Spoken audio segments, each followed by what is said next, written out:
resiliency came from the strength of our elders. They had to teach us things. We were given the talk very early in our Black lives about Jim Crow, what we couldn't do, what we could do so that we could live. Again, I credit some of the resiliency to the teachers that we had, because they taught us Black history, and if it was discovered that they could have lost their jobs.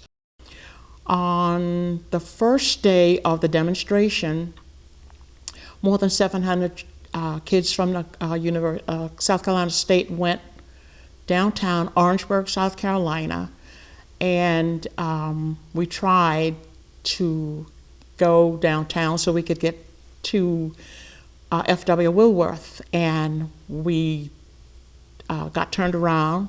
And so the second day, some went another way. Jim Clyburn and his group went another way, and the group that I was in went straight downtown on the main street. A lady came out of one of the stores, and she said, and I quote, "Where are all these niggas coming from?" And so I walked out of the line and was headed toward the lady who made the remark, and I was just going to let her know who I was. So, because she didn't know my name. That was not my name. My name was Florence Dorothy Jeffries Gilliard at the time.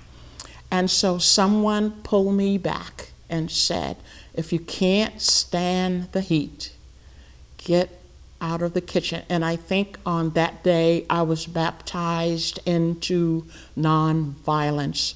And then I could understand the concept of what Dr. Martin Luther King was talking about. And I passed on some of my resiliency, I hope, to my children and all of the other kids that I work with. That's why I'm so grateful for encountering differences, because it's helping me, I hope, to make a difference. I don't believe I could have survived if I didn't have hope. I still have hope for my great-grandkids who's still going through stuff. I have to have hope. That's the only thing have kept me going this far. My dad died when I was 9 years old. My mom died when I was 15 years old.